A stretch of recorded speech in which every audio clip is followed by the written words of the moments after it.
Bonjour à tous. D'abord, je voudrais remercier euh, les organisateurs de ce colloque de m'avoir invité et tout de suite vous prévenir que je ne vais pas parler de tumeurs endocrines parce que les travaux que j'ai pu faire avec l'équipe du professeur Berthera et du professeur Gimnez-Reclos ne sont pas les plus récentes parmi celles que j'ai pu faire et j'ai voulu vous présenter des travaux récents, bien sûr. Euh, Absolument, mais voilà, de l'eau a coulé sous les ponts, donc je voulais vous présenter ce que je faisais maintenant. Voilà. Euh, bon, après ce petit mot, on va démarrer. Donc, bon, je vous apprends rien en vous disant que le premier problème en oncologie, c'est la résistance thérapeutique et que c'est relié à l'hétérogénéité tumorale. Et ce que j'ai voulu illustrer aujourd'hui, c'est comment en fait, les études omiques et la bioinformatique peuvent apporter quelque chose ici, finalement en aidant à construire des modèles du cancer qui reflètent mieux sa complexité. Et puis, bah, ça passe par l'apport de nouveaux biomarqueurs, bien sûr. Voilà. Et donc, une première chose que je voudrais dire et qui est peut-être une tarte à la crème, c'est que les thérapies, elles sont toutes reliées à des modèles du cancer. Donc là, je ne vais pas rentrer dans le listing, mais je pense que ça vous parle tout de suite. Et que bien sûr, en fait, les thérapies, elles rencontrent en fait les limites des modèles à partir desquels elles sont apparues. Et donc, ça pointe vers le fait qu'il faut apporter des modèles plus corrects de la complexité tumorale, parce que de là découleront des thérapies plus intéressantes. Brièvement, qu'est-ce qu'on pourrait mettre aujourd'hui dans un modèle du cancer? Qu'est-ce qu'on pourrait dire d'un modèle du cancer? Certainement, déjà, on va le voir comme un objet dynamique et pas statique. Donc un objet, un écosystème adaptatif et complexe qui intègre plusieurs échelles et puis qui va faire intervenir plusieurs types de cellules, des cellules tumorales bien sûr, qui peuvent être hétérogènes sur le plan génétique avec de la sous-clonalité et plastiques, c'est-à-dire avoir une plasticité phénotypique, qu'elle soit ou non liée finalement à de l'hétérogénéité génétique. Et puis, à côté de ces cellules tumorales, on va avoir des cellules du micro-environnement tumoral, donc les cellules immunitaires, les fibroblastes, etc. Et toutes ces cellules interagissent entre elles. Et donc, quand on veut représenter le cancer, il faut prendre en compte tout ça. Alors, les biomarqueurs actuels qu'on a à l'hôpital, ils représentent des aspects divers de la complexité tumorale et finalement, ils prennent déjà en compte beaucoup de choses. Donc, je ne vais pas les citer, là aussi, vous les connaissez. Mais finalement, mon commentaire général, c'est d'accord, effectivement, on prend en compte plein de choses. Par exemple, il y a des marqueurs pour le micro-environnement qui sont utilisés, etc. Mais en fait, il y a un manque d'intégration de tous ces biomarqueurs. Et puis, il y a autre chose qui manque, c'est une prise en compte correcte de l'hétérogénéité intratumorale. Et donc, c'est sur ça que je travaille actuellement avec, bien sûr, beaucoup d'autres personnes, aussi bien ici à Paris qu'ailleurs. Donc, un des objectifs de mon travail, en fait, c'est d'apporter des modèles du cancer qui vont donc prendre en compte les types de cellules tumorales présents dans la tumeur, les types de cellules du micro-environnement, les états fonctionnels de ces cellules, et puis, si possible, essayer de voir quelles sont les interactions entre ces cellules. Et pour toutes ces choses-là, bien sûr, l'ARN est l'outil privilégié parce qu'on est plus proche du phénotype que l'ADN. Ça n'empêche pas, bien sûr, de s'intéresser à l'hétérogénéité génétique, mais ce n'est pas tellement ce que je fais moi, donc je vais plutôt vous présenter ce que je fais avec l'ARN. Donc, je vais démarrer maintenant dans le vif du sujet. Donc, une vue fondée sur les analyses ARN de l'hétérogénéité intratumorale. Donc, finalement, l'hétérogénéité intratumorale, c'est quelque chose sur lequel on travaille depuis maintenant peut-être une dizaine d'années. Auparavant, on travaillait sur l'hétérogénéité intertumorale et on avait une vision dans laquelle on classait les maladies en profil moléculaire. Et donc, un individu, ensuite, un patient, sa tumeur était classée dans un type majoritaire. Et puis, bien sûr, aujourd'hui, on essaie d'aller plus loin et on se dit, mais finalement, certaines tumeurs peuvent être composées de différents types tumoraux ou de différents types cellulaires au sens large. Et donc, finalement, la question, ce n'est pas de trouver quel est le type majoritaire, mais plutôt de trouver quelles sont les proportions des différents types populationnels qui sont présents dans la tumeur. Et donc, pour ça, on a des outils d'analyse d'ARN qui vont permettre de répondre à ce genre de questions. Notamment, je vais vous présenter un outil qui a été développé dans mon équipe qui s'appelle WISP pour Weighted in Silico Pathology. C'est un outil de déconvolution de l'ARN. Alors, le principe est simple. Quand vous avez un échantillon biologique, il est fait de cellules multiples qui viennent de populations variées. Et en fait, chacune de ces populations va avoir une signature ARN propre, parce que ça correspond à son programme fonctionnel, et donc elles n'ont pas les mêmes fonctions, elles n'ont pas le même programme. Quand vous avez l'ARN de toutes ces cellules, l'ARN bulk de l'échantillon complet, vous avez une présence de transcrits qui correspondent à ces différentes populations. Et finalement, l'idée, c'est d'utiliser des méthodes de bioinformatique pour aller repérer des transcrits qui correspondent aux différentes populations pour pouvoir retrouver quelles étaient les populations présentes dans l'échantillon d'origine et en quelle proportion. Donc là, en fait, comment fonctionne cet outil particulier ? On lui donne au départ des profils transcriptomiques d'exemples de différentes catégories. Donc ici, par exemple, j'ai symbolisé 3 catégories, une catégorie rose, une bleue, une verte. Ça pourrait être la tumeur de type 1, de type 2, de type 3. D'accord ? Et la première chose que l'outil va faire, c'est en fait, il va challenger les exemples qu'on lui a donnés pour son apprentissage. Il va dire, en fait, peut-être que parmi les exemples que vous m'avez donnés, il y en a qui ne sont pas purement roses, purement bleus ou purement verts, mais qui sont peut-être un mélange de rose et de bleu ou de rose et de vert, et ainsi de suite. Donc, la première chose que l'outil va faire, c'est qu'il va en fait aller vérifier si les exemples sont de bons exemples. Et si c'est des mauvais exemples, il va les supprimer. Et donc là, c'est ce qu'on voit avec les petites croix rouges. Il y a des exemples ici où on voit qu'il y a probablement un mélange en fait, de populations, et l'outil les supprime. Une fois que cette étape est passée, on va pouvoir identifier les marqueurs de chaque type, donc le type rose, bleu et vert, de manière beaucoup plus fiable parce qu'on n'est plus pollué par des exemples de mauvaise qualité. Et une fois qu'on a ces marqueurs, on est capable, par des méthodes mathématiques qu'on appelle des méthodes de déconvolution, de trouver finalement la combinaison de poids des différentes populations qui explique le mieux le profil qu'on regarde. Et donc, on peut retrouver quelles étaient les populations dans l'échantillon. Alors, je vais vous donner un exemple d'application de ce type d'outil pour l'étude de l'hétérogénéité intratumorale des mésothéliomes. Les mésothéliomes, c'est les cancers de la plèvre qui sont tristement célèbres. Ils sont associés en fait, aux intoxications par l'amiante. Notamment, par exemple, il y a des usines d'amiante, enfin pas des usines, mais en Corse, et donc il y a beaucoup d'ouvriers qui ont développé des cancers de la plèvre suite à ça. Ces cancers-là, les pathologistes identifient 2 types de cellules, les cellules épithélioïdes et les cellules sarcomatoïdes. Et donc, ils vont souvent décrire les tumeurs comme étant épithélioïdes ou sarcomatoïdes. Et puis, il y a des tumeurs dans lesquelles ils trouvent ces 2 types de cellules et ils les appellent biphasiques ou mixtes. D'accord ?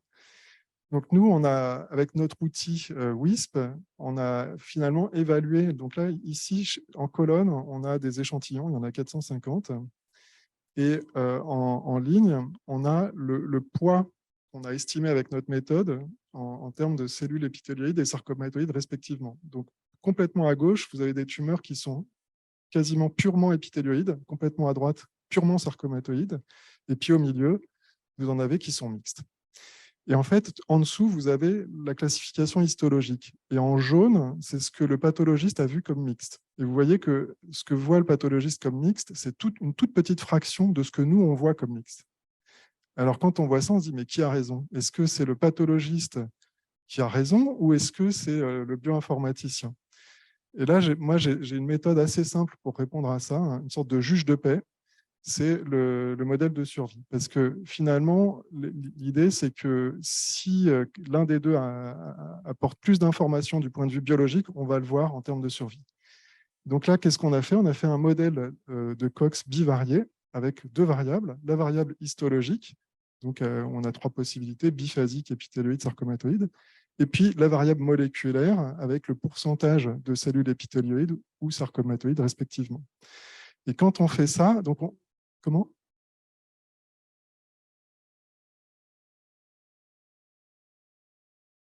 D'accord. Donc là, on a la variable moléculaire, la variable histologique. Normalement, la variable histologique, elle est connue pour être extrêmement pronostique. C'est le type sarcomatoïde qui est de très mauvais pronostic. Et là, vous voyez, dans le modèle bivarié, elle n'est pas significative. Qu'est-ce qui est significatif? C'est le score sarcomatoïde. Donc, c'est le pourcentage de cellules sarcomatoïdes qui est le facteur pronostic majeur dans ces tumeurs. Et donc, c'est le moléculaire qui l'emporte sur l'histologie pour identifier le facteur pronostic dans ces cancers. Donc là, on voit que l'hétérogénéité intratumorale, les outils d'étude de l'hétérogénéité intratumorale, ça permet finalement d'aller mesurer très finement quelque chose qui est plus difficile à mesurer par d'autres approches. Un autre intérêt de ces approches, c'est qu'en fait, on peut les appliquer à des lignées tumorales. Et vous allez me dire, ah bon, mais c'est bizarre, une lignée, c'est homogène. Alors oui, c'est génétiquement homogène, a priori, mais en fait, du point de vue phénotypique, ça ne l'est pas forcément. Et donc, vous pouvez avoir dans une lignée des populations cellulaires qui ont certes le même génotype, mais qui, du fait d'une plasticité, vont avoir des phénotypes différents. Et donc là, c'est ce qu'on a mesuré dans une série de lignées de mésothéliome. Et donc, on a pour chaque lignée obtenu le poids respectivement de la composante épithélioïde et de la composante sarcomatoïde. Muni de ce poids, on est allé regarder finalement si la combinaison de ces poids elle était associée à la réponse au traitement de ces lignées. Et la réponse est oui. En fait, ce qui est très intéressant, c'est qu'on voit que les lignées qui ont un fort contingent épithélioïde répondent à des drogues différentes des lignées qui ont un fort contingent sarcomatoïde. Et ça nous amène à une idée tout de suite, c'est que comme on voit que dans les tumeurs, on a majoritairement en fait, des tumeurs mixtes, ben, on voit bien que si on utilise une ou l'autre des drogues, on risque en fait de ne cibler qu'un seul des deux contingents. Donc ça amène à des questions finalement sur les combinaisons possibles de drogues pour arriver à tuer les deux contingents cellulaires.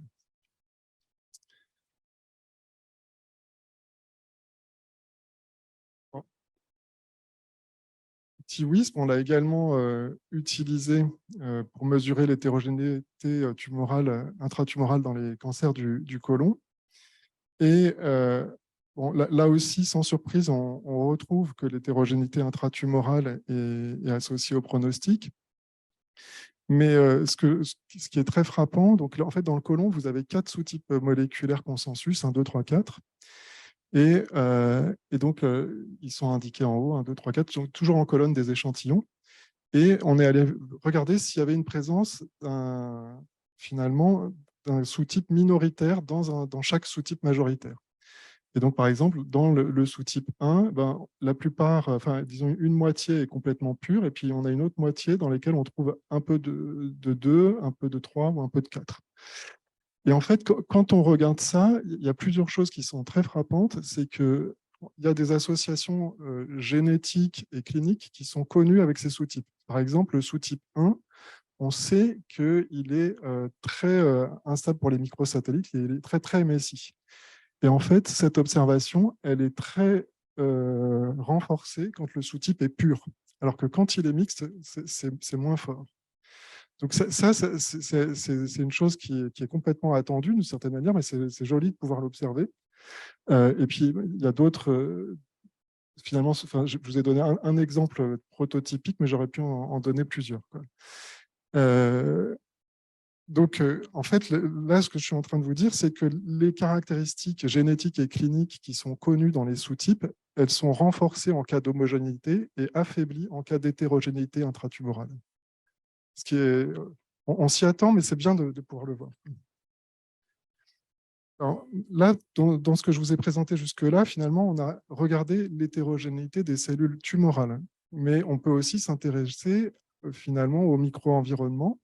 Et de la même manière, on a développé des outils, donc là, en l'occurrence, un outil qui s'appelle MCP Counter, qui est exactement sur le même principe. Hein, les cellules immunitaires, stromales, etc., elles ont des signatures transcriptomiques propres. Donc, dans une soupe d'ARN qui correspond à tout ce qui a été mesuré sur un échantillon biologique, ben, on va aller repérer ces espèces et à partir de leur abondance, on va pouvoir identifier quelle est la proportion de cellules T, de cellules B, et ainsi de suite, qui sont présentes dans l'échantillon biologique.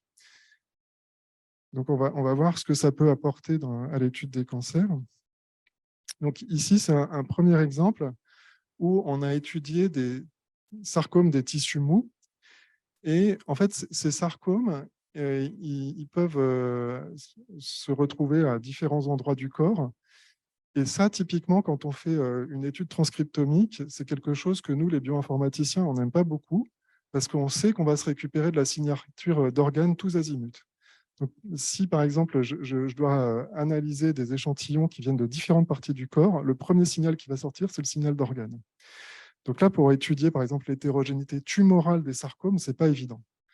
Là, on a carrément chanté le problème. On a dit, on ne regarde pas les cellules tumorales, on ne regarde que le micro-environnement. Donc, on a utilisé MCP Counter, l'outil dont je vous ai parlé juste avant, et on est allé mesurer la quantité de cellules T, B, NK, et ainsi de suite, avec cet outil. Et avec ça, on a observé en fait 3 situations prototypiques. Une situation où on n'a pas d'infiltrat immunitaire, une situation où on en a beaucoup, et une situation qui est surtout marquée par le fait qu'on a beaucoup de cellules endothéliales, donc probablement une situation angiogénique. Et puis, on a des situations un peu intermédiaires entre ces 3-là.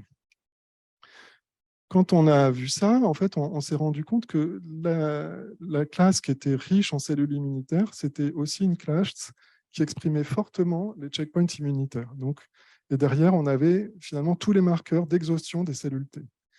Et donc, on s'est tout de suite dit que s'il devait y avoir des répondeurs aux immunothérapies anti-checkpoint, bah, ils seraient dans ce groupe-là. On a eu la chance en fait, de pouvoir valider cette hypothèse sur une série américaine d'un essai clinique. Et en fait, chemin faisant, on s'est rendu compte que cette classe, elle allumait les marqueurs des structures lymphoïdes tertiaires. Donc, les structures lymphoïdes tertiaires, c'est des structures d'éducation finalement de l'immunité antitumorale. Et donc ça, c'est quelque chose qu'on a pu valider en histochimie. Et ça a amené finalement à modifier les critères d'inclusion dans l'essai français Pimbrosarc pour dire ben, on va rentrer dans cet essai si le patient, sa tumeur présente des structures lymphoïdes tertiaires. Et ça a amené le taux de réponse aux immunothérapies dans ces cancers-là à passer de 5% sans ce critère d'inclusion à 50% avec ce critère d'inclusion. Donc on voit qu'il y a un intérêt direct à aller étudier le micro-environnement pour guider la thérapeutique dans ce cas-là.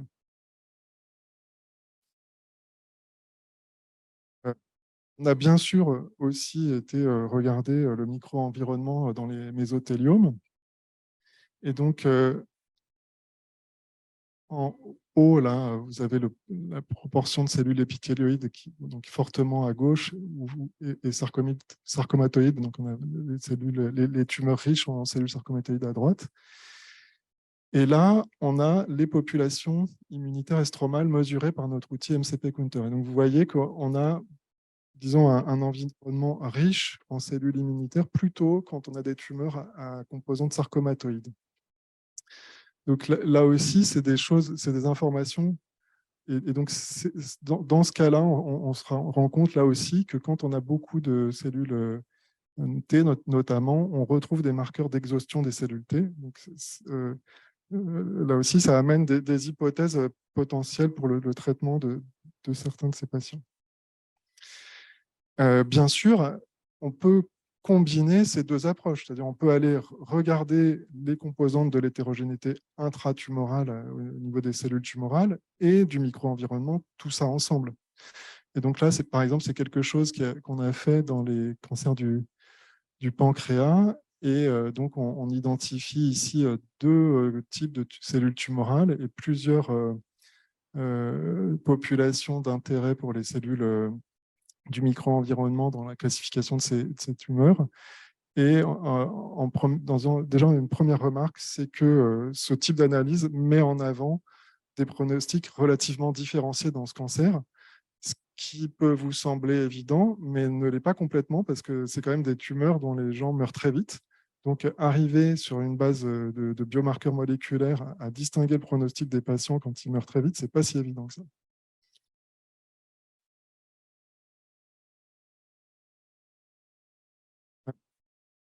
Bien sûr aussi aller regarder les composantes immunitaires dans les cancers du côlon.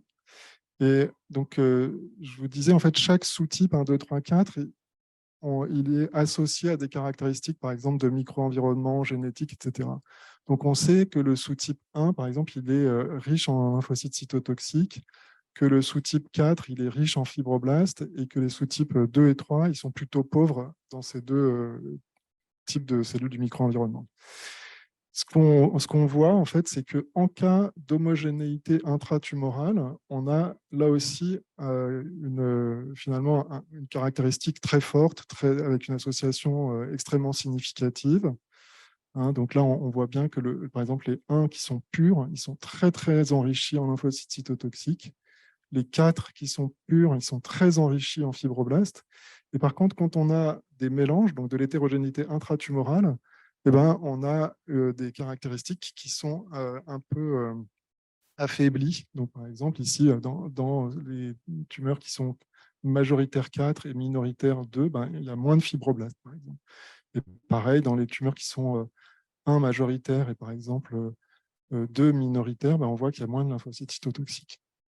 Donc, il y a une association en fait, importante entre les caractéristiques tumorales et les caractéristiques du micro-environnement, et on peut les mesurer avec ces outils. Je vais finir en disant qu'il y a bien d'autres choses qu'on peut faire avec l'ARN. Donc, notamment, on peut aller analyser des activités de voie biologique. Et puis, il y a maintenant des outils intéressants pour analyser le dialogue cellulaire, mais disons que là, l'intérêt, c'est plutôt d'aller utiliser de la transcriptomique spatiale pour pouvoir vraiment avoir des conclusions, disons, plus robustes. Voilà, en conclusion, ben, j'espère que ce petit tour vous aura permis de voir que avec les outils actuels, on peut proposer des modèles plus intégratifs de la complexité tumorale, qui sont finalement plus en phase avec une philosophie qu'on pourrait voir comme ancienne, une philosophie physiopathologique, donc avec une vision un peu holistique de la maladie, où on ne prend pas en compte que la cellule tumorale, mais aussi le reste, finalement, le micro-environnement. Et donc l'ARN étant la molécule la plus proche du phénotype parmi celles qu'on peut mesurer de manière, disons, à peu près intégrale, elle est très utile ici pour aller mesurer l'hétérogénéité intratumorale, le micro-environnement, les voies fonctionnelles. Et ce qui est clair, c'est qu'aujourd'hui, nous, on s'intéresse beaucoup à l'étude du dialogue intercellulaire, notamment tumeur-stroma, grâce à ces outils. C'est intéressant bon, pour guider les thérapeutiques actuelles, mais probablement aussi pour en découvrir pour avoir des pistes de nouvelles thérapeutiques.